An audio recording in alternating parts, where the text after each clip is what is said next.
afternoon, everyone, and welcome back.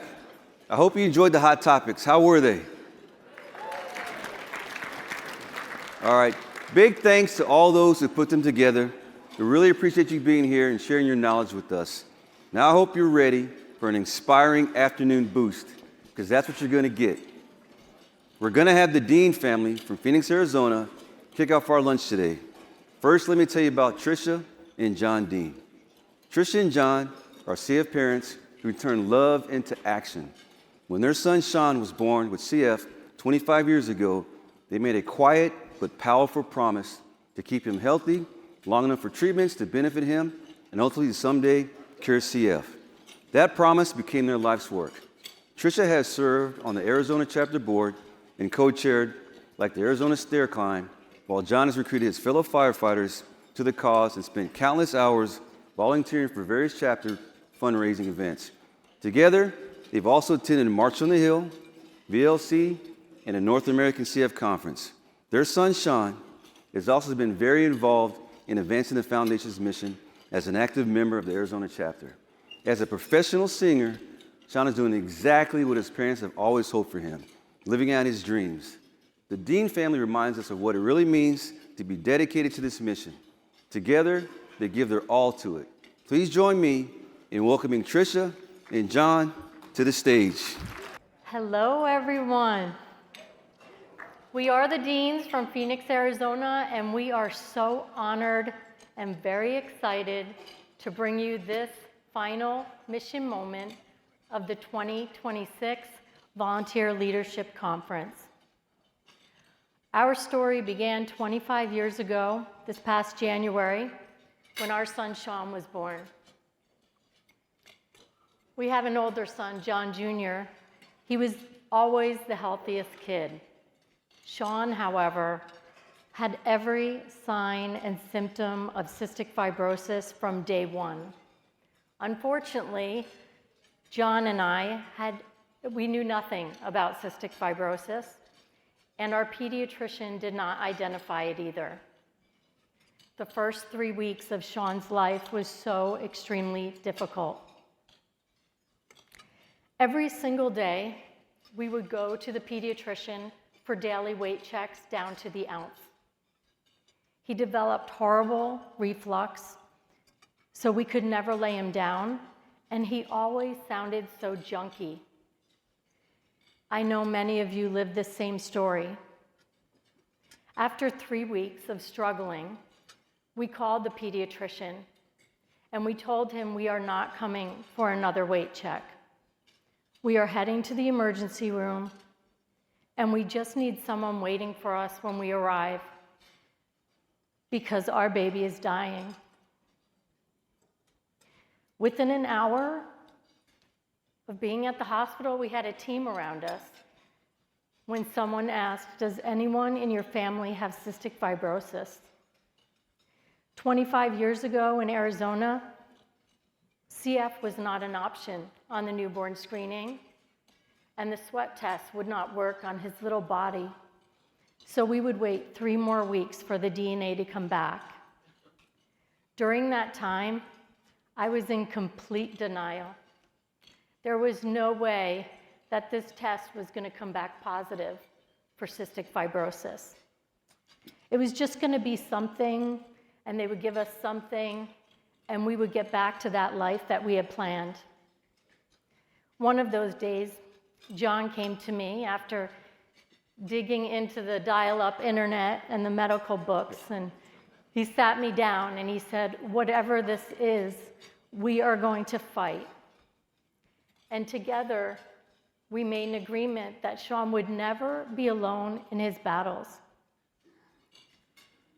So when the DNA did come back, it told us that Sean had cystic fibrosis. And it also told us that that life that we had planned was going to look very, very different. A few months after Sean's diagnosis, we reached out to our local CF Foundation local chapter to introduce ourselves. And they invited us to the gala in the fall. And at that gala, we were lucky enough to be seated at the table with Dr. Reardon. And after the dinner, Dr. Reardon came around the table, he looked me in the eyes, and he said, "Mrs. Dean, your job is to keep Sean's lungs as healthy and strong as possible so that when the cure comes, he's ready for it. Our job is to find that cure, and I do believe we will get there." After the gala, we knew what our job was. And then we formed Team Sean. We registered for the Great Strides. I created the Firefighter Challenge, which we ran for 15 years.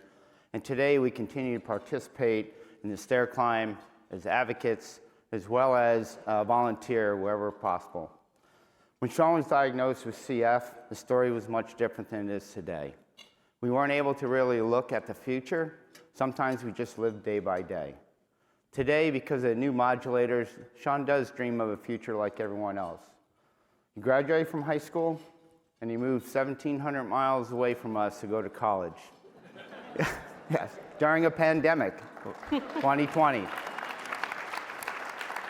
So he graduated from Belmont University, and he's pursuing his passion in the music industry today.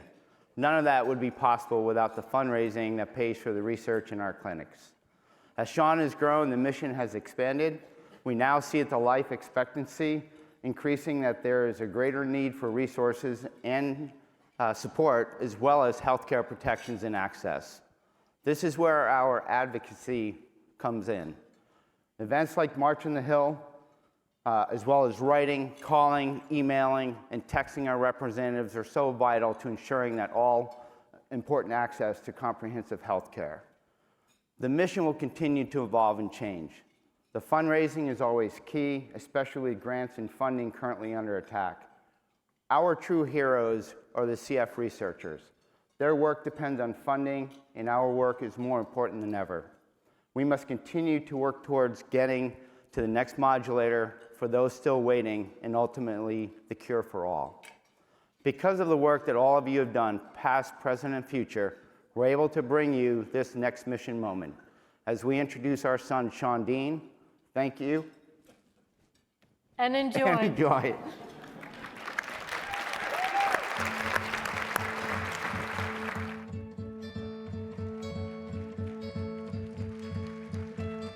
Hope when you take that jump, you don't fear the fall. Hope when the water rises, you built a wall. Hope when the crowd screams out, they're screaming your name. Hope if everybody runs, you choose to stay. Hope that you fall in love and it hurts so bad. The only way you can know, you give it all you have. And I hope that you don't suffer, but take the pain. Hope when that moment comes, you'll say, I did it all.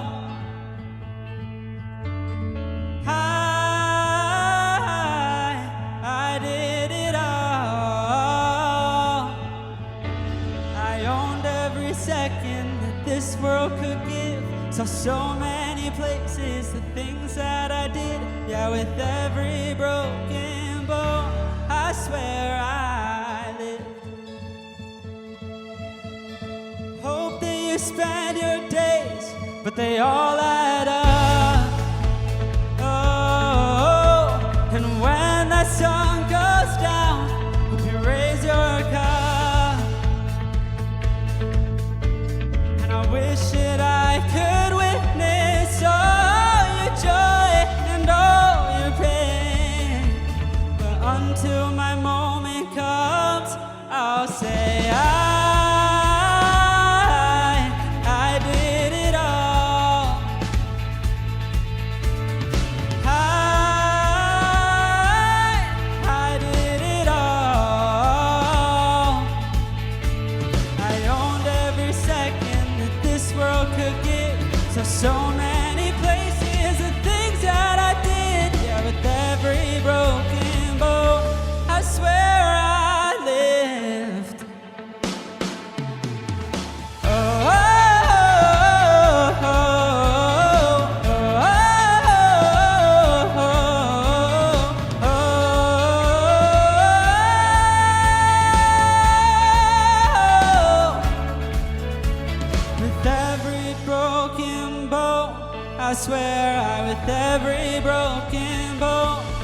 swear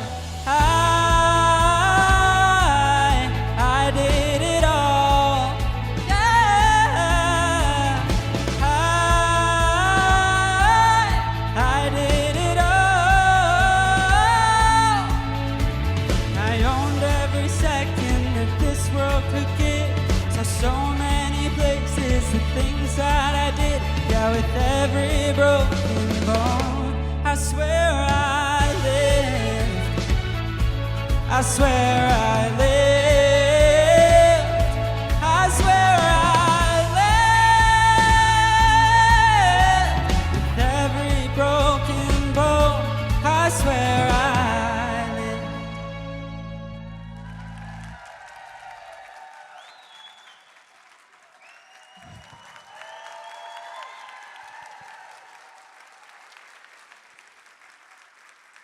Thank you.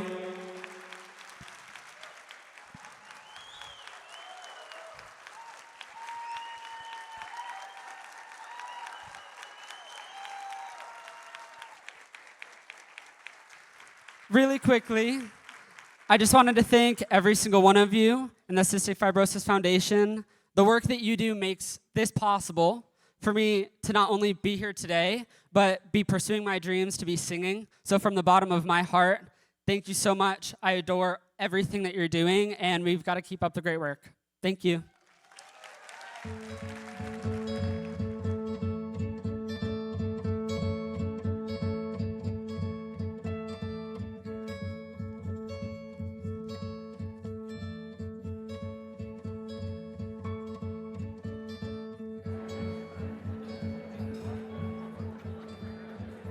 Wow. And that was awesome. That was absolutely amazing. Sean, I think I speak for everyone I say it was absolutely incredible and so, so inspiring. It's amazing to have the entire Dean family with us here today, so thank you for being here and for sharing your story. At this time, we're excited to recognize a few people who are exceptional champions of our mission. Let's start with a particular volunteer program that continues to grow and is very near and dear to my heart, our Tomorrow's Leaders. For those of you who don't know about Tomorrow's Leaders, this is our young professionals program comprised of like-minded individuals who work every day to support the foundation's goals by volunteering and fundraising. And as a founding member, I can tell you we have a lot of fun too.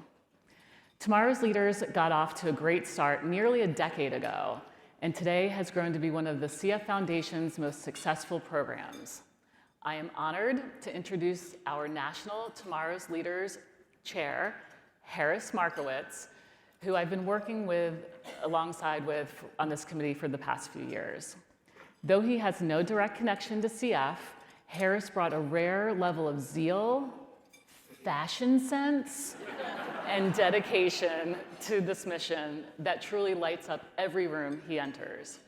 His commitment to educating the next generation of young professionals and his relentless drive to find a cure make him an incredible leader for this national program. Please help me in giving a very warm welcome to our National Tomorrow's Leaders Chair and my dear friend, Harris Markowitz. Wow. What an incredible conference it's been so far. Layla, thank you for that amazing introduction. You really crushed it. When the CF Foundation first dreamed up of Tomorrow's Leaders, we wanted to give young professionals a seat at the table. Today, that seat has turned into a nationwide network of over 1,600 people.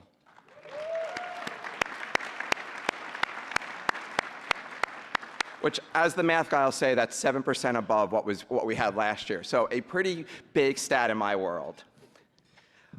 We are doctors, lawyers, artists, entrepreneurs, and let's not forget about the accountants.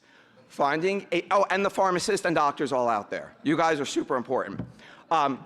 All united for one mission, which is finding a cure for cystic fibrosis. We may be tomorrow's leaders, but we're leading today. We are in the chapters, we're on the committees, we're your VLC co-chairs, and we're bringing a new level of energy to everything we do. Now, for the moment, I've been buzzing about all day, it is my absolute honor to present the 2025 National Tomorrow's Leaders Award. This award goes to a volunteer who doesn't just show up, they lead the way.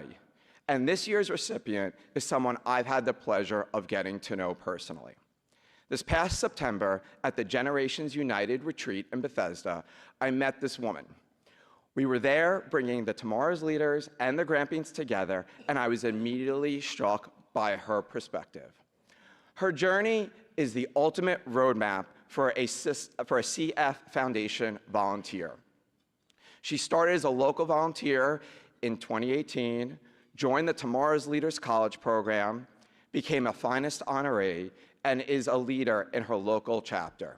She has touched every part of the mission. In her day job, she is an advanced EMT and a medical assistant who founded EMS Big Sister, a national mentoring program for EMT students. Whether she is strengthening relationships with our care centers or mentoring the next generation of first responders, this person constantly shows up with heart and purpose. Please join me in celebrating a leader, a mentor, and a true force for change. Give it up for your 2025 National Tomorrow's Leaders Award winner, Reagan Leandro. Oh, wow. I would rather be in a car accident right now than standing up on this stage. This is so much more stressful. Okay.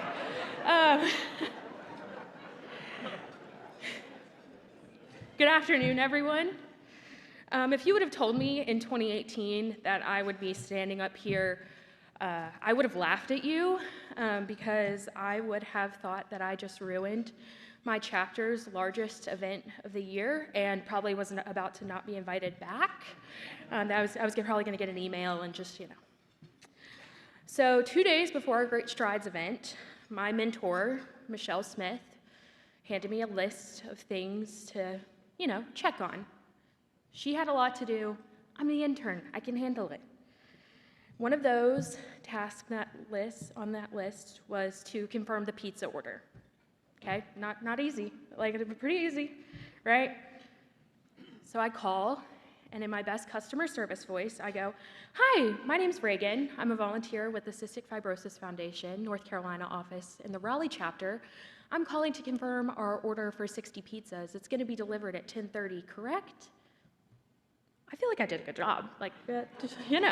For Gen Z to be able to talk on the phone for that long and not pass out, it's pretty impressive. So,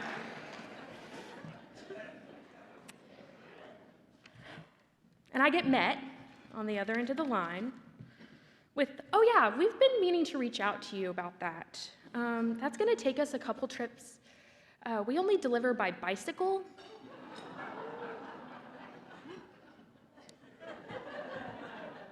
Okay. So I did what almost any 18-year-old would do.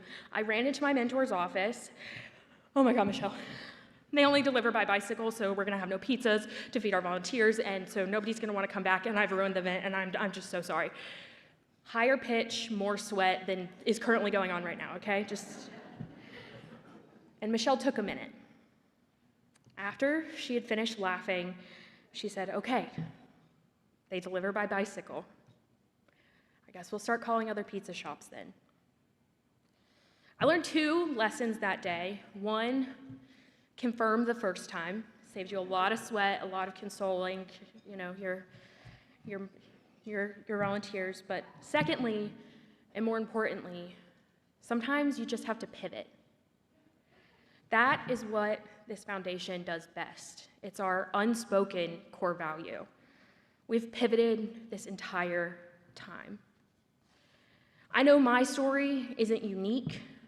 Every single volunteer in this room has something along the same lines. Just replace pizza delivery with venue mishap or sponsorship gap or a once-in-a-lifetime weather phenomenon. Yet this organization started because Doris and other parents wouldn't settle for the life expectancies that have been handed to them with their children.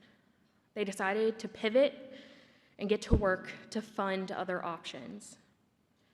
Every milestone in our timeline has a volunteer or researcher or clinician or staff member behind it that has decided to pivot in the face of insurmountable, ridiculous, or even comical circumstances. This community has never needed perfect circumstances, just people like you who are willing to pivot. And I am so proud to stand in a room full of people who do just that, and we will continue to do just that until it's done. Thank you. Congratulations again, Reagan. Well deserved. Well, it's time to talk about a group we truly adore, and I'll give you a hint. Their name rhymes with champions. And many have CF grandchildren or family members. Yes, you all guessed it. I'm talking about the Grampians. For those of you who don't know, in 2018, the CF Foundation launched a program specifically for CF grandparents and what we all call grandpersons, who are all united by one fact. They're determined to find a cure for those they love. And make no mistake, this group is truly grand. With more than 1,700 members and counting, our Grampians are a vital part of this remarkable community. They inspire generations of all ages to take action.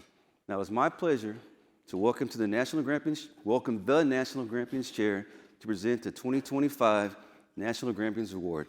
His name is Rick Davis. A little bit about Rick and his wife, Alta, are the proud grandparents of Elliot and Claire, two cousins who were diagnosed with CF nearly 2 decades ago. Upon learning their diagnosis, Rick did not sit on the sidelines but acted, joining the CF Foundation's Utah chapter board within 36 hours and becoming a true champion of the mission. For Rick and Alta, giving back is second nature. Rick has said, helping others, it's who we are. And CF is a major part of the mission.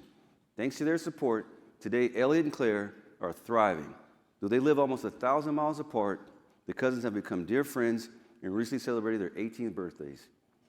As one of our most dedicated volunteer leaders, it is my pleasure to have Rick Davis present this award. Rick, please join me on stage. Bobby, I'm so happy to be here today to present the 4th ever National Grampians Award to a person who is much more than little deserving of it. Before I talk to you about the winner, I would like to tell you what the Grampians Award signifies. This award recognizes a grand person who is dedicated to improving the lives of not only their loved ones, but all of those living with CF. They are the ultimate grand champions in the fight for a cure. How they choose one person out of over 1,700 is amazing to me. Let me tell you a little bit about our award winner, Cindy Kennard. Cindy has been involved with the CF Foundation since July 2010, when her grandson Bennett was diagnosed with CF. She leads the Kentucky and West Virginia champions and has been a member of our National Grampians Committee for the past few years. To know Cindy is to love Cindy and to be served by Cindy. Cindy is known as the DoorDash Granny because she never hesitates in delivering her grandkids whatever food they want, even in the middle of the school day. She believes a PB&J sandwich made with love can in fact be healing.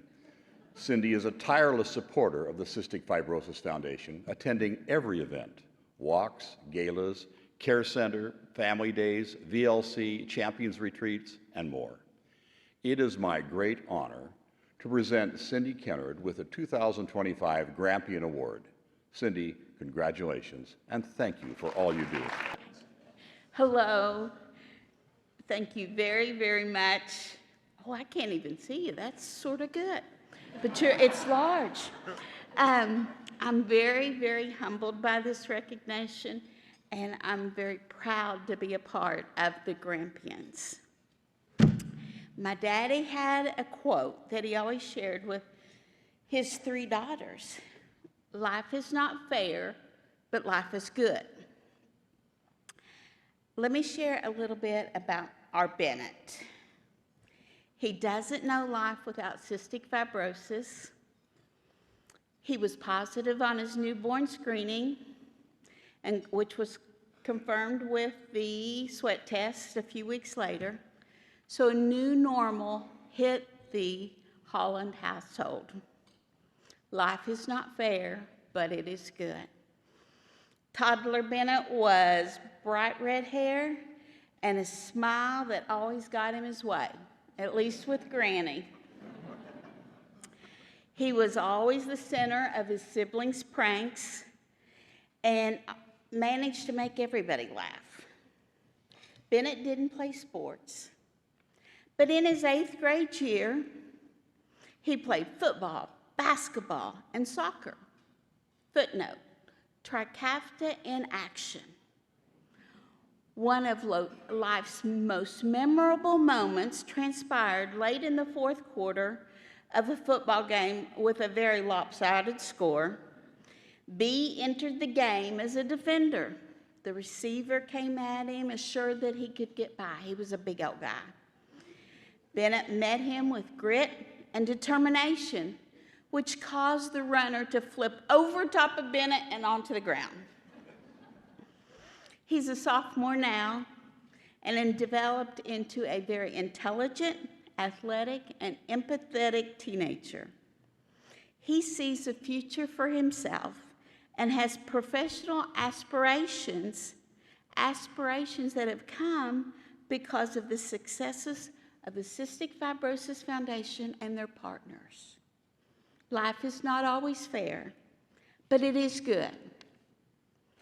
In 2019, my daddy and I got pinned, as a Grampian in the CF office in Louisville. COVID hit, and our world changed. Again, life is not fair, but it is good. Grampians continue to grow in number and in action to fight for the cure. Across these great United States, we are an amazing constellation numbering over 1,700. I've been practicing 17,000, so we got to get busy. 1,700 shining stars that brighten the lives of family and friends with cystic fibrosis. Our job is to be ourselves. What do we do? The list is long. Now, I'm not going to read it all, but I made a whole long list. So it starts with listening and learning. We run, we walk, we climb, and we dream, and we breathe. Again, life is not fair, but it's good. Jesse Stewart, former Kentucky Poet Laureate, and from my home county in Kentucky, wrote, "Kentucky is neither southern, northern, eastern, or western. It is the core of America. If these United States can be called a body, Kentucky can be called its heart." Cystic Fibrosis Foundation is research, therapy development, care, and community. It is the core of good news for CF patients and families. This body brings hope and a future. I believe Grampians are a very special heartbeat of this community. I humbly invite those who are grandparents or a grand person in the life of a CF warrior, I lost my place, in the life of the CF world, to join the Grampian community. Life is not always fair, but it is grand. Thank you. Please welcome Dr. Michael Boyle, President and CEO of the Cystic Fibrosis Foundation.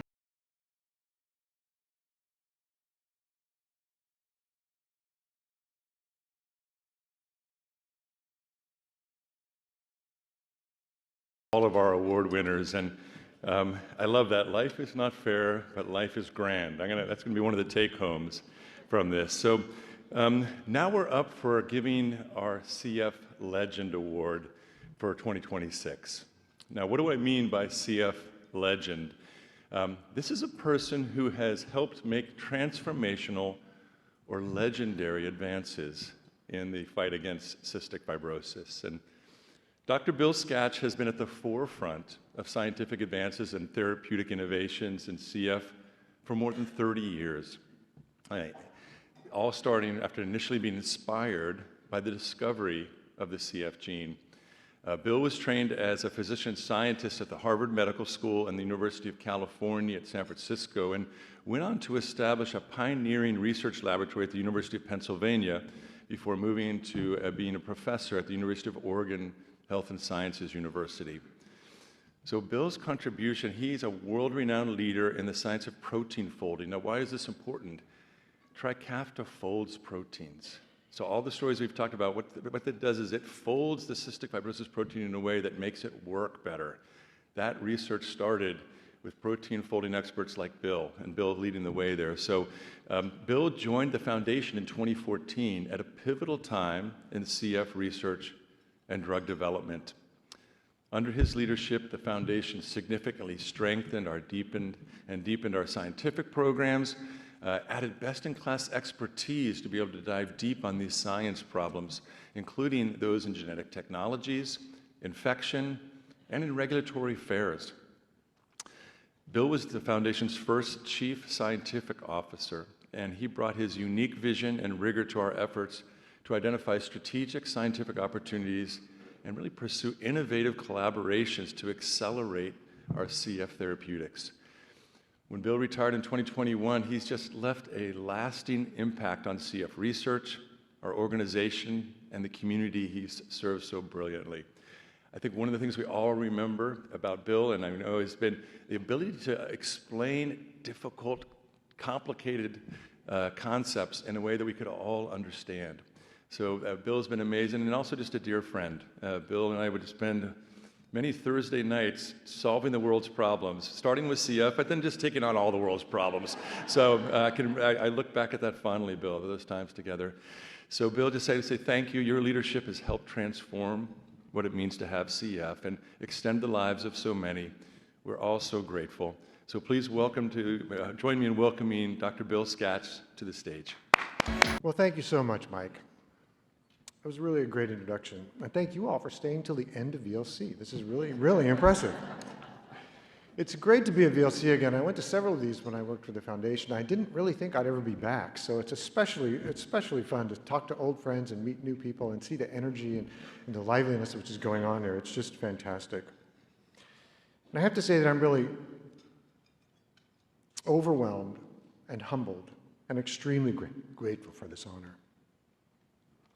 You know, sometimes if a person is fortunate, they get to have a career that they really love and do things that are rewarding and exciting. And if they're really fortunate, they might get to use that career to make the world better in some small way. And if they're really, really fortunate, they might receive a degree of gratitude for what they've done. Well, today, I feel really, really fortunate. This is absolutely amazing. But I have to say that I owe any measure of my success to so many people that have given me advice and mentorship and support, guidance, and especially to my wife, Millie. You know, it is bright up here, who's sitting right over there, I think, who for 36 years of marriage has provided unwavering support, and through all the twists and turns of my career has just been absolutely at my side the whole way.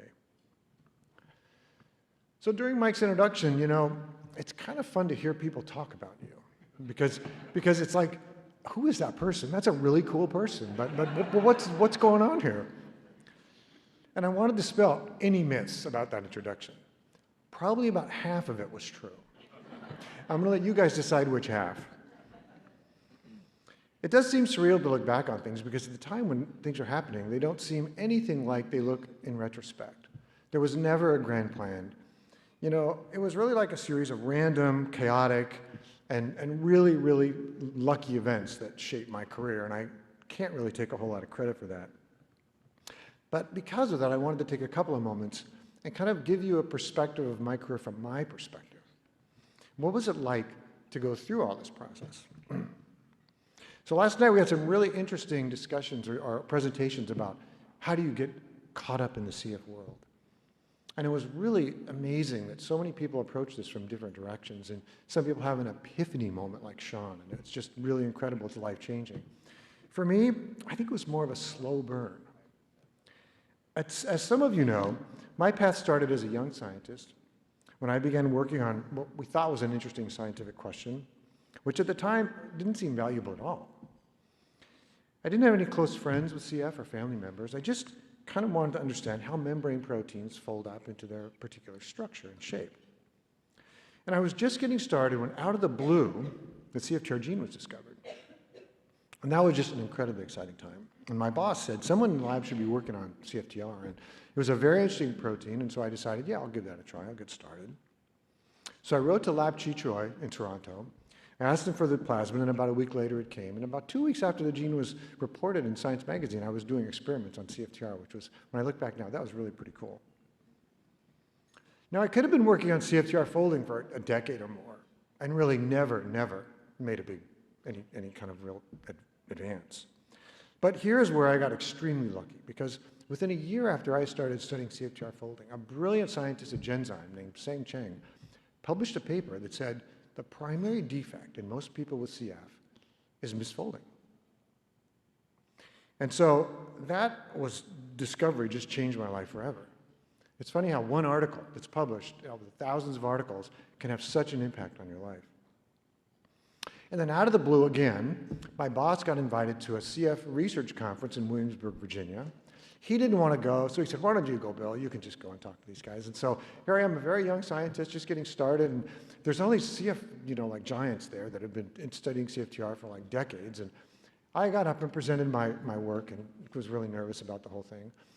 And it was just amazing because people were like, wow, someone's already studying CFTR, and Sang's paper just came out like a few months ago. So again, total serendipity. And it taught me about the CF scientific community. It's a very unique group of people. They were so welcoming and so forthright, and it just drew you in. It was like a vortex. And I've had that feeling many, many times when I've been working with the CF Foundation. You want to work for this group. It is just such a wonderful group of people with a great heart and great potential.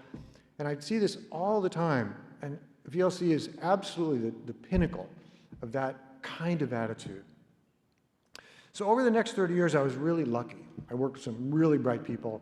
We worked on some really hard problems.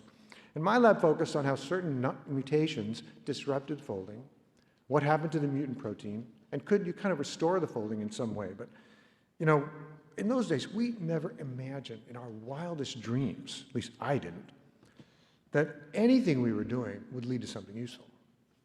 We just wanted to know how it worked. And it was kind of an interesting thing because it was a pretty amazing experience, even from that level of scientific, intellectual curiosity. But over time, that scientific fascination gradually became something much, much more. I got to meet people at the CF Foundation. I got to meet a lot of scientists, Bob and Preston. It was just really interesting the way they brought things to the forefront. And what they did really was turn CF research into CF people. We weren't just studying a protein. We weren't just studying a mutation. There was someone out there with that mutation that was having trouble because that protein couldn't be made. And when you're a scientist, you don't always get that luxury of feeling that way. And so this kind of just enthusiasm bubbles to the surface. And the scientific meetings were just amazing.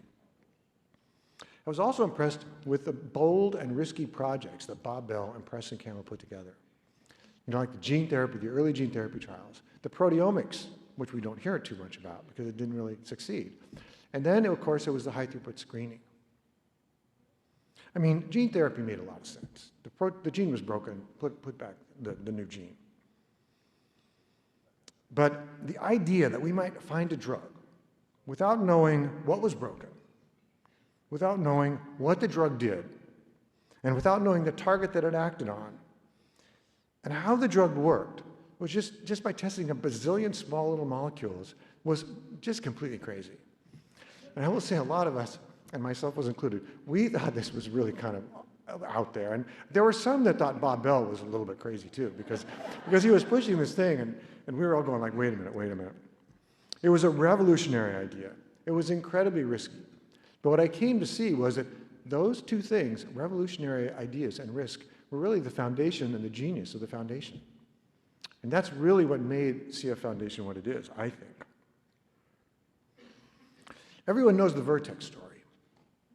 We all know about Trikafta and the drugs that have just changed people's lives. But during that time, there were 11 other companies and probably half a dozen academic groups that the foundation was funding. So it was like 20 groups out there searching for CFTR modulators. At the same time, funded by the CF Foundation.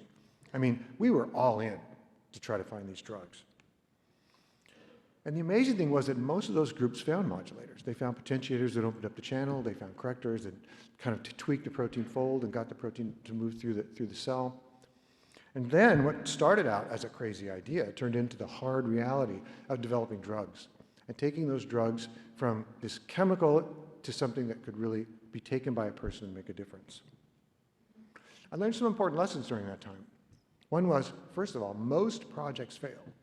Because of those 20 or so projects, only one has made it to the clinic. Second, you can't predict up front who's going to succeed. You just have to cast a wide net. And third, which was really, I would say, insightful, was that anticipating failure and mitigating risk was really the secret to that success. So while this was all going on, one day, totally out of the blue again, Preston Campbell approached me and he goes, so Bill, would you like to move to Bethesda and run our scientific and preclinical drug development programs? And I was like, what in the world? Up until that point, I had really respected Preston a lot. But I got to tell you, I didn't think he had any idea what he was doing. I ran a small lab. We studied cellular biophysics. I'd never managed a large program, knew virtually nothing about drug development. And so there was no question in my mind that I was uniquely unqualified for this position. It didn't make any sense, but on the other hand, what an opportunity to do something totally new and move into a different area and try something that you'd never tried before. So I did some thinking, and Millie and I did some discussing, and we eventually agreed, and we sold our house in Oregon, and we moved to the DC area. And that job was just absolutely amazing. I just can't describe how it was. It exposed me, first of all, to an entirely new side of the foundation, the clinical trial network, patient advocacy, fundraising, grassroots fundraising, like all you do every day. And I remember going to these meetings. I mean, there were just meetings after meetings after meetings. And I had no idea what I was doing. I'd go to these meetings and I wouldn't know what they were talking about. And so usually at the end of the meeting, I would turn to the person next to me and say, what did we just talk about? What was this all about? But I learned that if you don't know what's going on, you shouldn't really say anything. Because then then people look at you and they think you're really smart. And so for about 2 years, I faked my way through the foundation. And it was unbelievable. But everyone was really, really supportive. And Preston kept asking me this question, which I never heard from a boss before, was, Bill, are you having fun? Are you having fun? He must have asked me that 100 times. Every meeting we had, he would start with, are you having fun? And I'm like, am I supposed to be having fun?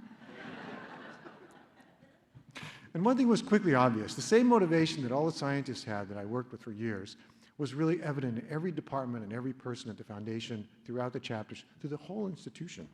It was really amazing. And so I have to thank you from the bottom of my heart, because your work funded our research. And we never could have done this without you. And when I look at this room, I think every person in this room and every person that's ever been in this room is truly a CF legend, which seems a little odd that I'm up at the podium, because you really enabled me and all of my colleagues to do what we did. And then out of the blue again, shortly after I joined the foundation, again, I felt like kind of one of those balls in a pinball machine. You just react to what's going on around you. The Vertex royalties got sold. And so suddenly we just had tons of resources. Now, Bob and Preston probably knew about this, and they knew something was coming, but I was clueless. I had no idea. And so suddenly we have like $3 billion, and someone hands you $3 billion and says, go spend it and cure CF. So that was actually really incredible. But no pressure, of course. No pressure.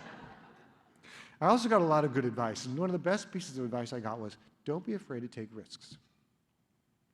And that made sense because I think the foundation was really built on risk. And to add to that, a board member, John Weinberg, who was just a wonderful person, incredibly bright, he came up to me one day and he goes, Bill, you know, some of the projects are just going to fail. Don't worry about it. In fact, if you're not failing, you're not doing your job. So let me recap here. I got a new job. I don't really know what I'm doing. We've established I'm completely not qualified for it.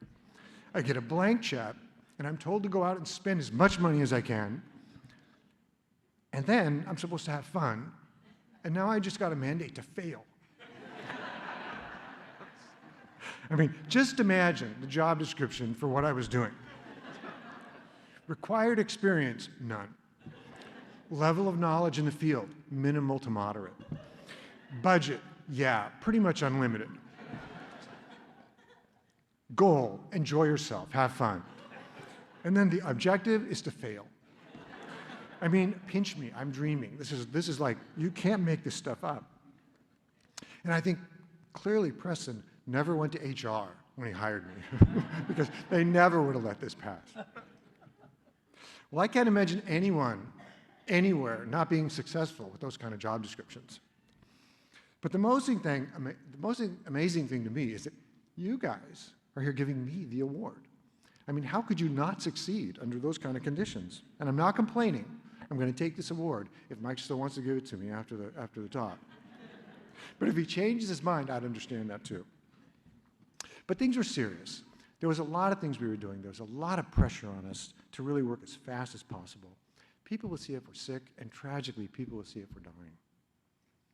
Now, we had a pretty good idea then that the modulators were going to be a success, but we didn't know how big of a success. But we knew that they would not reach everyone. And we knew that the foundation had to pivot. That's a really good word.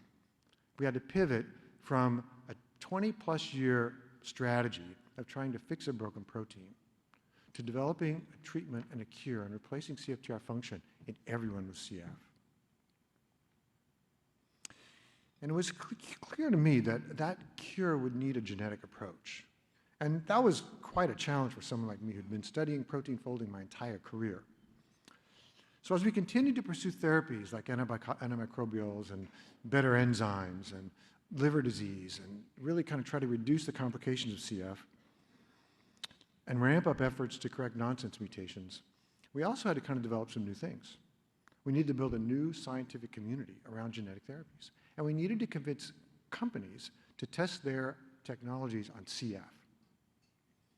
Not just what they wanted to do, but really get them to pivot towards CF. And we needed a new strategy to communicate this new biology to the community, to family, and fundraisers, with a strong message that yes, this is possible, and no, we're not going to quit until it's done. And one of our most prescient messages, which I still remember back then, was this is a marathon, not a sprint. This is going to take time. And since I'm a simple guy, and my strategy I tried to make was pretty simple. Go after the low-hanging fruit, try to get a few early wins, and then keep working towards the ultimate goal, the cure. In my mind, the low-hanging fruit, which turned out to be not so low-hanging, was mRNA therapy. We had one program that was kind of just getting started when I joined the foundation, and that failed dismally. And then we decided, well, we need to go after this with everything we can. And so we quickly lined up multiple programs. And we thought, and as Steve Rose said yesterday, by all estimates, this should have been simple. I mean, the COVID vaccine went from nothing to in billions of people in like 2 years. And yet we learned that it was much more difficult to express a protein like CFTR in the lung or the liver or the gut than it was to express a small peptide antigen in the skin for a vaccine. And that was a really, really important lesson. Gene therapy also needed a reboot, and we really looked at new vectors, and a lot had been done since the early gene therapy trials, and we moved those forward as much as we could. And gene editing, which was the best chance for a cure, would provide the highest reward, but we thought that was really going to be the hardest. So we put effort in there, but expecting that to be down the road in terms of payout. And then the gene editing field just completely blew up. I mean, within a few years, there were completely new types of gene editing: base editing, prime editing, targeted gene insertion. But as we suspected at the beginning, targeting these tissues and expressing a genetic cargo in the cells that are affected by CF turned out to be much more difficult than expressing a small molecule and getting that small molecule to those same tissues. It was particularly rewarding to see how many of those early shots on goal actually made it to patients, and to see on the slide now, some of them are still in clinical trials. And even though we're not yet finished, I believe then, and I firmly believe that curing CF is not a conceptual goal. It is a technical one. Based on the science, this is totally doable. But we must be bold, we must take risks, we must develop out-of-the-box strategies while knowing that most of them are not going to succeed. We must continue to provide hope to people that don't benefit from modulators and know that they are the priority. I think this is really, really important. It's still a marathon, but there's no doubt in my mind that we cannot achieve success, that we will not achieve success if we stay determined and focused. And when we reach that point, then maybe I'll feel a little more like a CF legend. My main regret is that I'm not 20 years younger and able to push through this to the finish line, but the toll of time marches on. I'm optimistic, though, that there are many future CF legends out there still working, still striving to be successful, and totally dedicated. As I said at the outset, I feel incredibly fortunate to have had the opportunity to work along the way with all of these people, and I'm thankful for the tremendous people who are relentlessly still pushing towards success. Working on CF with the CF community has been an extraordinary experience for which I will always be grateful. It made me a better scientist, and it made me a better person in so many ways. I'm truly grateful to the Foundation and the leadership and to all of you for everything that you've given me. Thank you very much. Bill, thank you so much for being here with us today. Your work has been transformative for people with CF and our entire CF community. CF Legend is the right title for you, and I hate to tell you, I don't think you actually failed.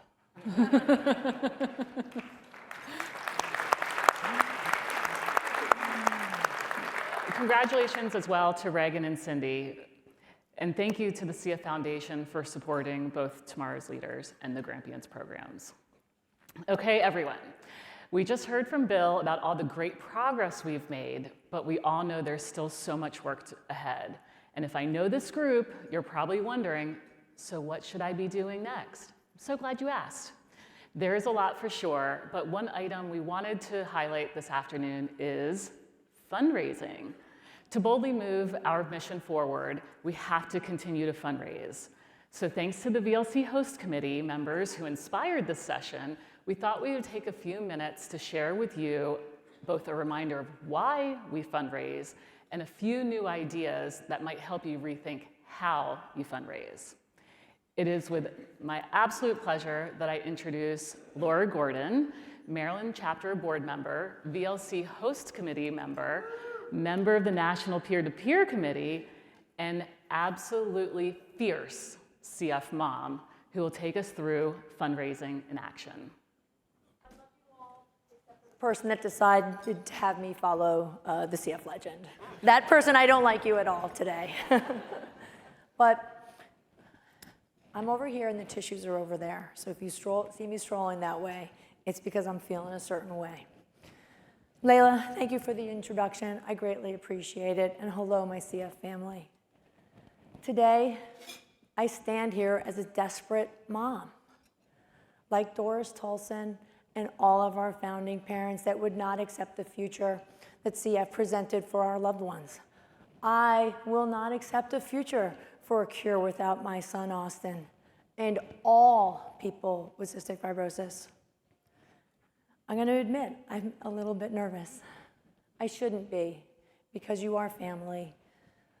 But yet, this message is so important. It comes from the heart, and it is really very difficult to express with words sometimes.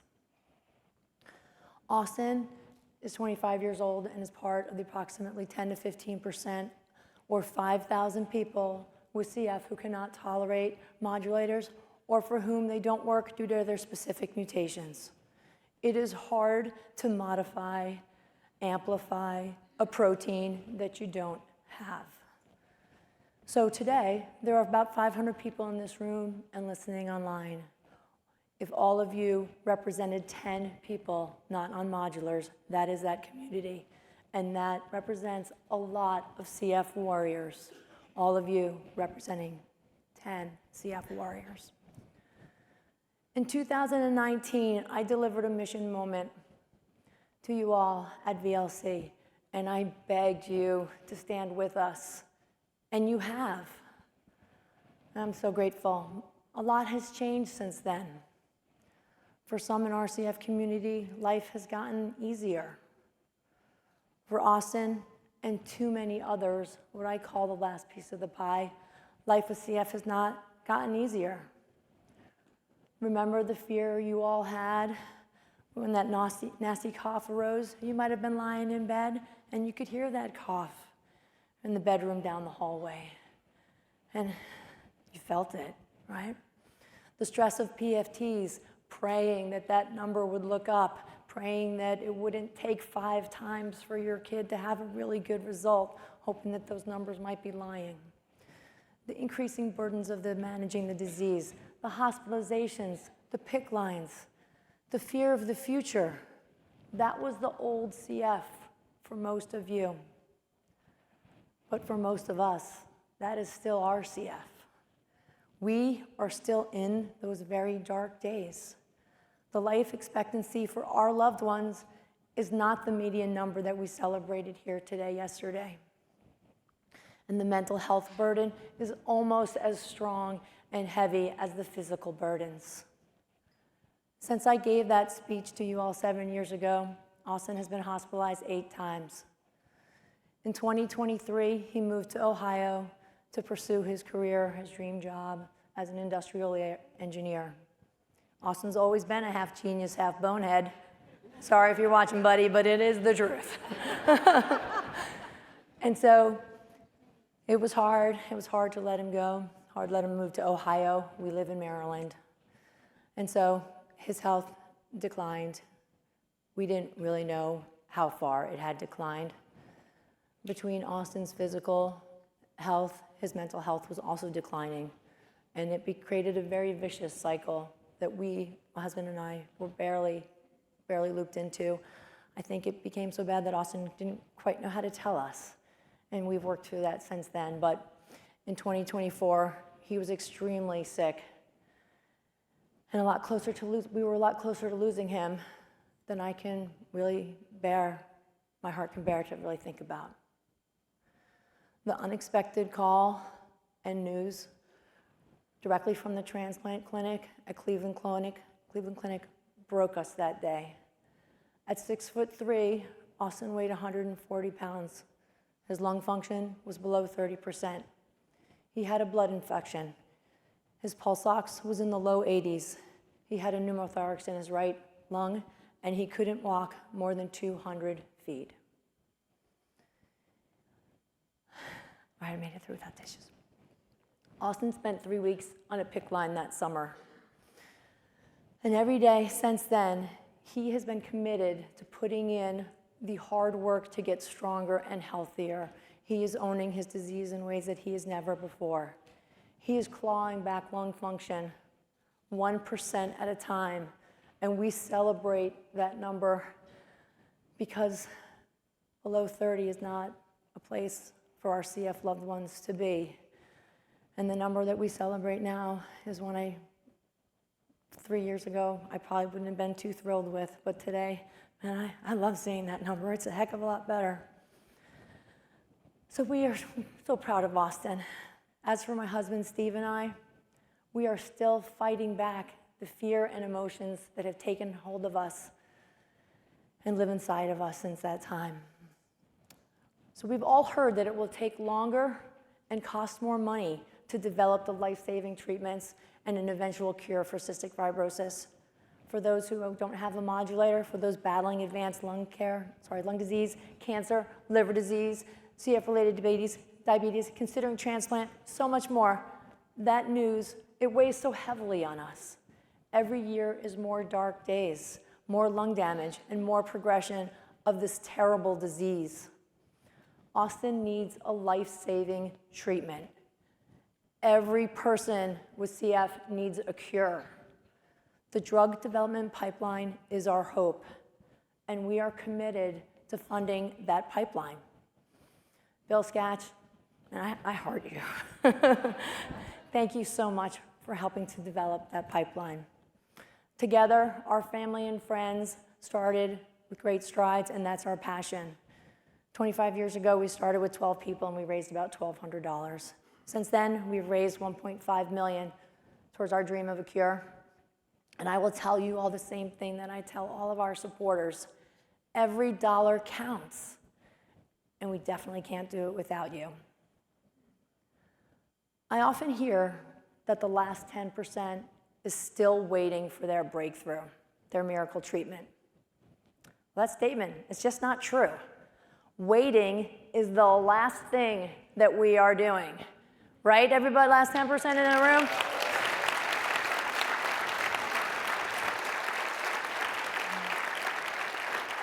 We are fighting every day with passion and urgency. We aren't the last 10 to 15%. We are the first 10 to 15%. We will join forces with all of you, with this community that has always stuck together, and we will lead from the front. We will fight together until CF stands for Cure Found for all people with cystic fibrosis. Thank you.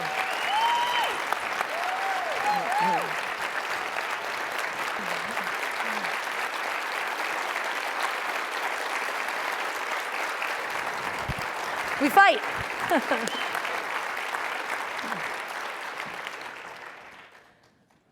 Thank you all for letting me share my story. It means so much to be able to stand here and represent such an important segment of our community and what drives my passion. But now, I want to introduce 3 other amazing community members. They're going to share a little bit about their fundraising efforts. I know you'll be inspired by them and perhaps even take away a little tidbit of knowledge. So, hey guys, come on out. While I introduce.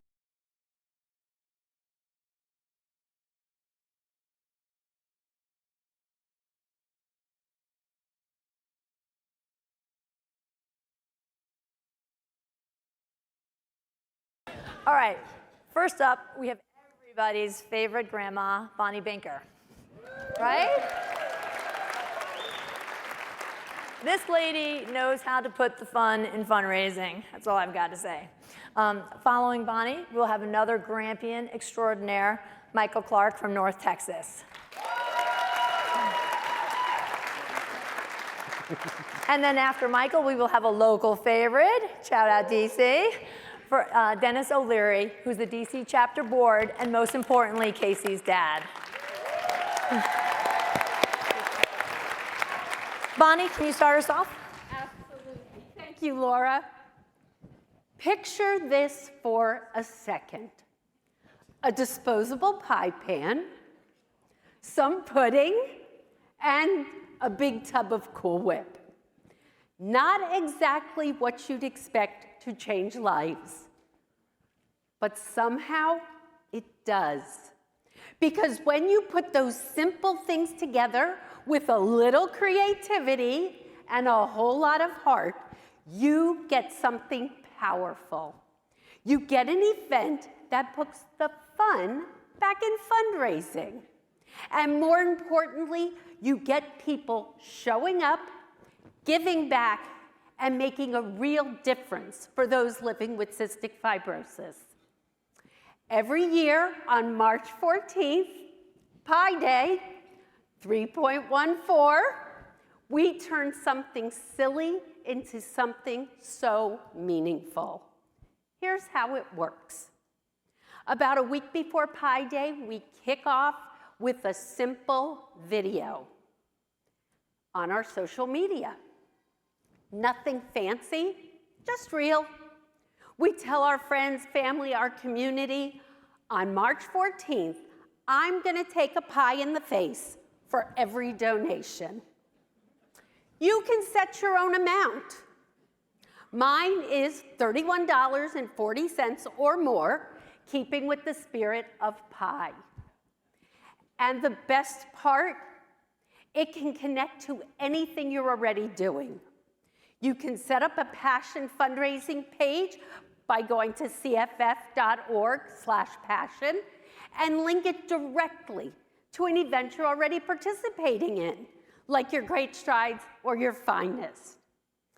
So while you're having fun and getting your community involved, you're also building momentum for the bigger events that are moving this mission forward. And then something amazing starts to happen. People give. They give because they care. They give because they want to help you find a cure. And yes, they give because they want to see you get pied in the face over and over and over again. All week long, we keep the energy going. We post updates, we share gratitude, and we celebrate every single donation because every gift, big or small, matters. And every post is another reminder of why we're doing this, to support those fighting with cystic fibrosis every single day. Then comes Pi Day. We go live on social media. We show up. And one by one, I take those pies, each one in honor of somebody who gave, someone who believes, someone who chose to make a difference. In between the laughter, and yes, there is a lot of laughter, we share their names. We tell their stories of how they're connected to me. Because it really isn't about the pie. It's about people. It's about turning awareness into action. It's about building community, a community that refuses to stand still in the face of this disease. This year, my fellow Grampians, Kent Duncan, Jamie Schlosser, and Gretchen Bruner joined me in having some Pi Day fundraising. And collectively, we raised about $11,000 on Pi. So this afternoon, I am joining each and every one of you to join us on March 14th, 2027, whether it's donating, sharing, participating, or even taking a pie or two yourself. And if Pi Day isn't your thing, that's okay. I encourage you to find your Pi Day, whatever that may be. It doesn't need to be elaborate. It just has to be something you can and you want to do. Set up your page, share your story, keep it fun, and keep it meaningful. And let's keep pushing forward together until CF stands for Cure Found.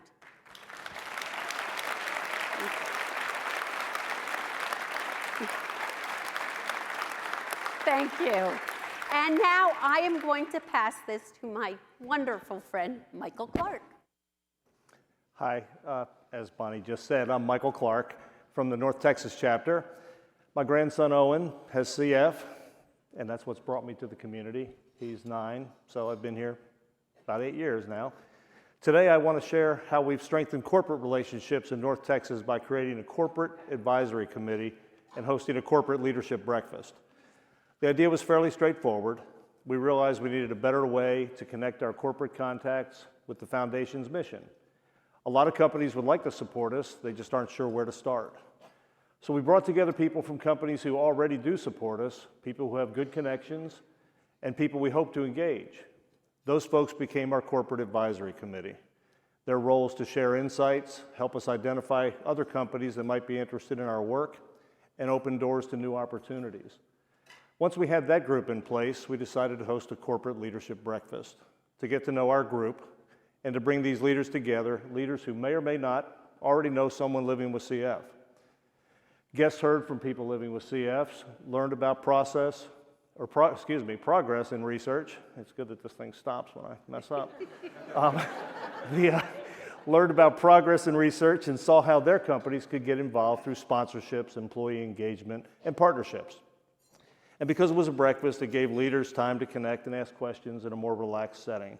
The result, we introduced new companies to our mission and grew our network of corporate supporters. And some people jumped in right away. As an example, a business contact of mine who runs a regional furniture store in North Texas area, his company made a major gift at the end of '24 and then committed to a point of sale campaign in their stores for 2025 and got all their employees involved. Altogether, their support totaled $75,000.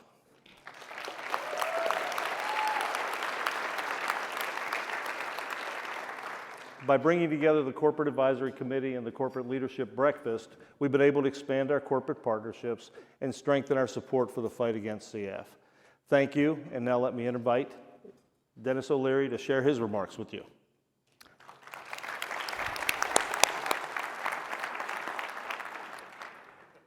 Good afternoon, everyone. I'd like to take a moment to talk about the value of committees and why they play such an important role in our organization. In a room full of staff and volunteers from coast to coast, I'd bet most of you have been part of a committee at your local chapter. If it feels like I'm preaching to the choir, you're right, and I'm grateful. My aim is to help you think a bit more globally about your committees and how they can work better for you and how you can work better through them. At their core, committees expand our networks, drive revenue, increase awareness, and build future leadership. Think of them as a Swiss Army knife of our foundation.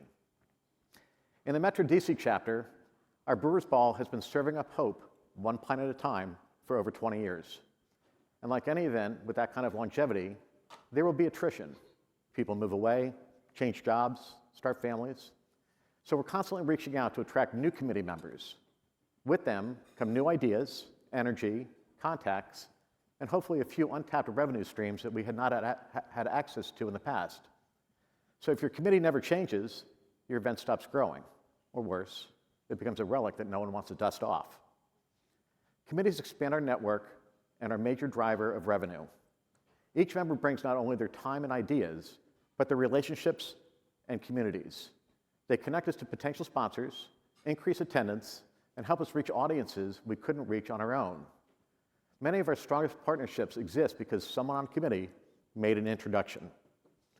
Committees also raise awareness. When someone hears about us from a colleague or a friend who's genuinely involved, it carries more weight than any brochure. It's a difference between a cold email and a warm handshake. Committees evolve as we evolve. The foundation grows and priorities shift. New members bring perspectives and expertise that keep us moving forward rather than maintaining the status quo. They also develop future leaders. My own journey, from first-time committee member to committee chair to chair of the board, began that way. And I'll be honest, my commitment was sealed the day my son was diagnosed. Everything since then has been purpose with a deadline. Committees help us expand our reach, grow sponsorship, raise awareness, and build the leadership that sustains this organization. I ask each of you to reflect on your role in your committees. Do that, and you will forge meaningful relationships and find a level of personal growth that is hard to find anywhere else. The foundation likes to say, until it's done. I like to say, we're getting it done. And together, we turn good intentions into great outcomes, one committee at a time. Thank you. And now back to you, Laura.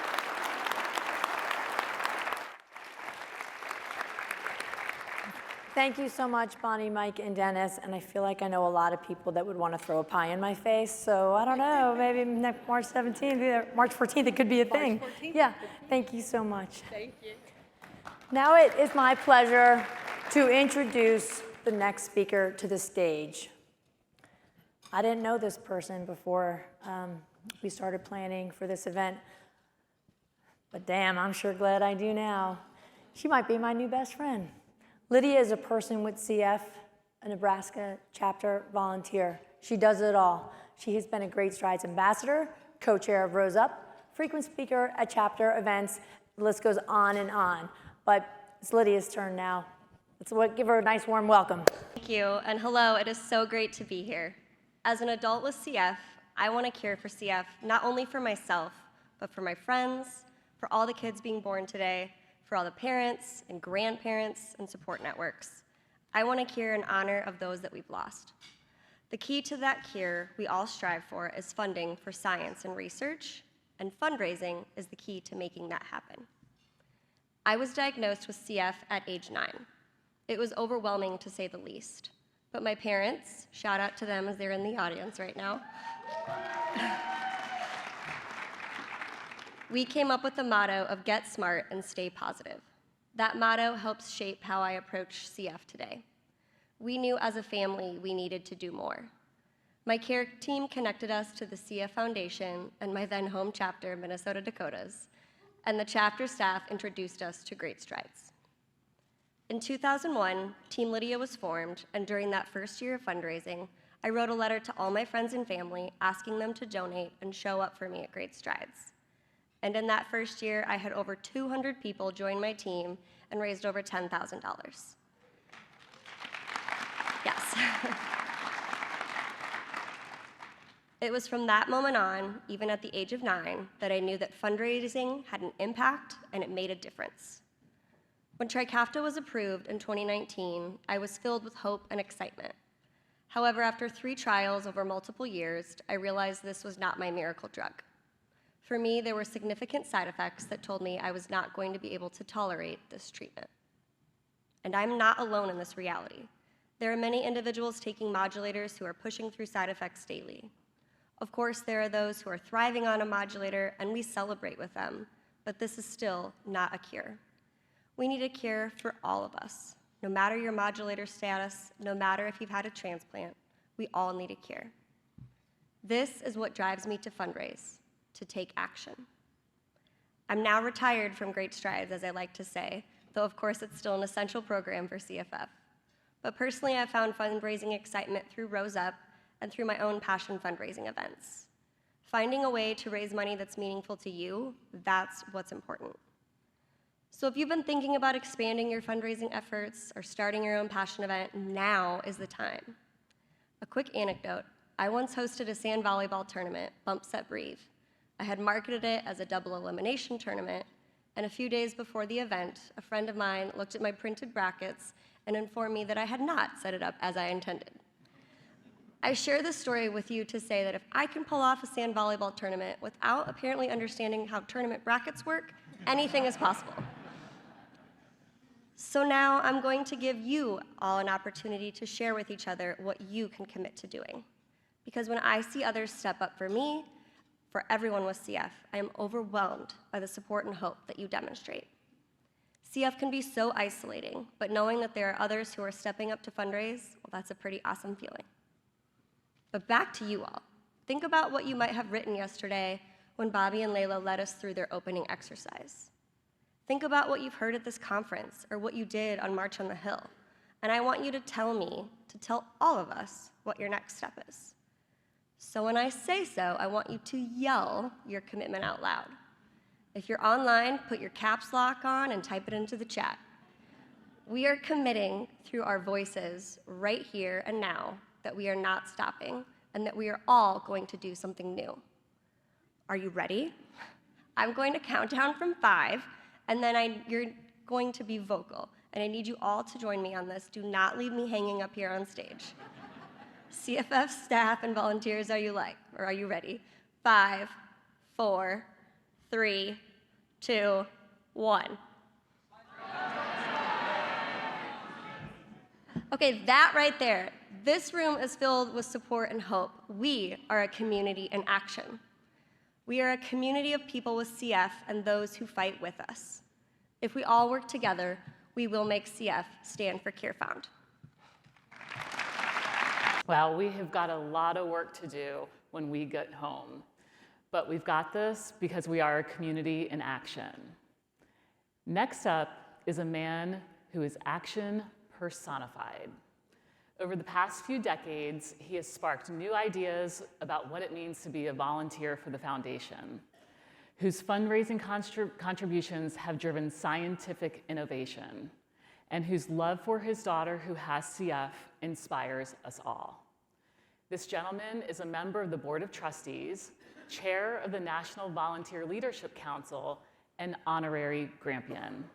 Yes, I am talking about Piper's dad, the one, the only, our very own motivational speaker, Mike Beatty. There's going to be a shout out for whoever can identify the name of this song that just was played and the reason that I asked it to be played as I came out. I also want you to know that I made a request that the TSA wait time be listed for the airports during the course of the speech so that you could make the plane. And if you don't, what the hell, it's going to be taped anyway. So if you feel like you need to go. I'm here to introduce the new Volunteer Leadership Council members. As you would expect, the slides are reversed. So the first thing that we're going to do is show you the actual committees that you can join when you become a VLC member. If we could get that up on the screen, please. You'll see that there are 10 of them. The one thing that I will tell you most about that, there is somebody, I'm certain, that's operating this thing. Otherwise, I'll explain all 10 of them to you. Let me just say that there they are. Let me just say that this is also the chairs of those particular committees. If you are selected to be a member of the Volunteer Leadership Council at the Volunteer Leadership Conference, then you will be able to join one of those committees. Let me just say that advocacy, everyone just has to be a member of. Let me also say that the keenest competition exists between the tomorrow's leaders and the group they call yesterday's leaders, which are the Grampians. Having said that, I will say that it seems to me just historically that the Grampians have outraised the tomorrow's leaders over. I'm saying that only because of my age and demographics. But in any event, I hope that you will think about doing that. If you're interested, there's a role for you to play in this foundation. It does involve, yes, raising money, but it also involves building community.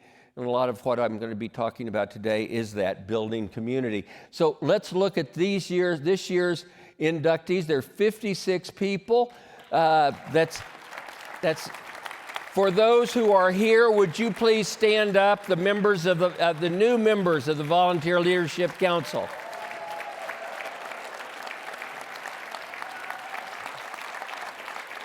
They very much deserve that round of applause. Let me, although there won't be anyone left to applaud, if you are a member of the Volunteer Leadership Council from any of the classes, because once you're joined, you're always a member of VLC, please join those people in standing up so that we can recognize you as well.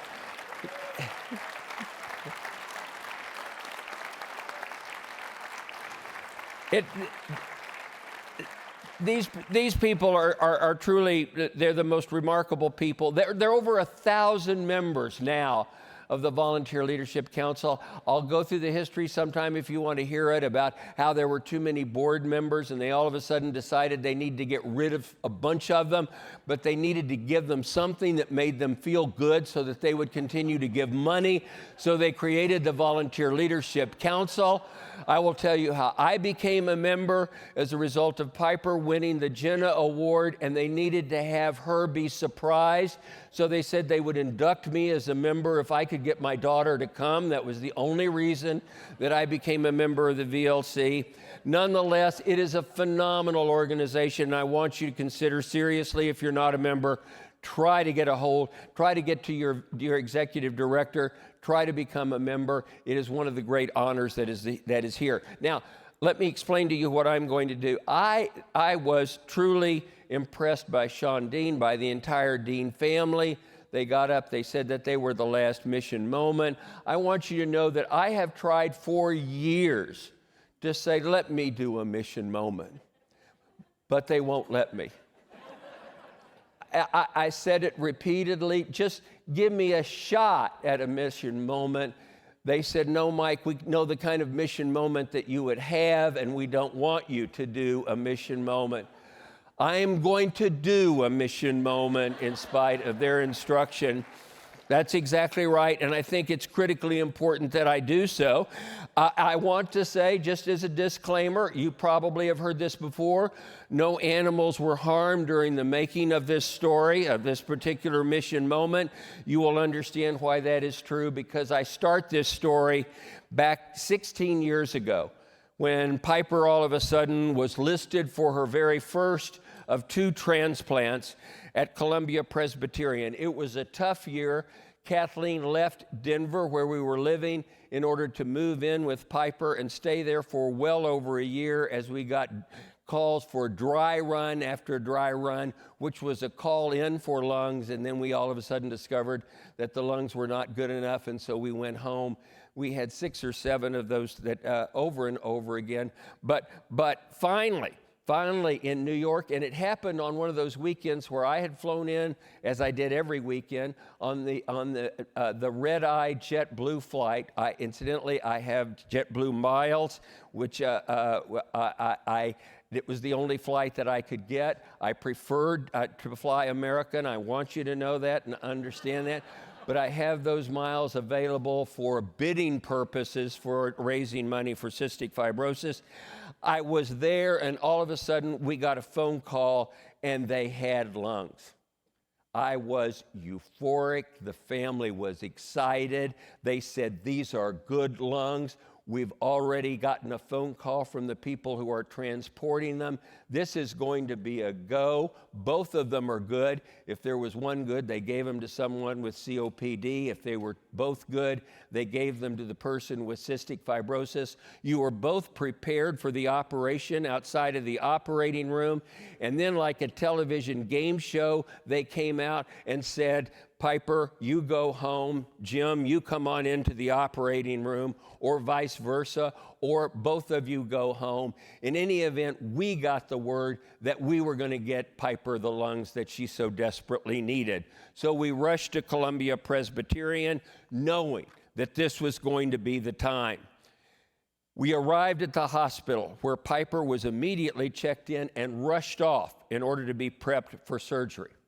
Because we were in a hurry, we were told, and I want you to remember this, it's important to the story, that the person who was going to be the primary caregiver, normally one would expect that to be Kathleen, would come back to the front desk and get another wristband in order to allow them to go to the cafeteria and get food anytime they wanted to, because they understood what the burden would be of caring for a person at the hospital with cystic fibrosis and the encouragement that they need. We didn't, of course, go back to get that wristband. Instead, we headed directly to the waiting room in order to wait for news, good news, that Piper had been transplanted. A few hours later, the surgeon came in to meet us, but unfortunately, it was with grim news. The lungs were not good. The transplant was off. One of the lungs had all of a sudden turned bad during the course of the transportation. Not only that, but the difficulty was that Piper had been put on a respirator in anticipation of the new lungs, and the doctor explained there was now a danger as they attempted to get Piper off of the respirator and back onto the damaged, diseased lungs that she had, which were well under 30% at that point. The risk was that she would be lost without any lungs. We, of course, went into pure mode of terror, and we waited until early morning on Sunday, when exhausted Piper was back able to breathe on her own. She was released, and all of us went home. That would be Piper, that would be her sister Erin, that would be Kathleen, and that would be me. Everyone all of a sudden went to bed. I tried, but I couldn't do it.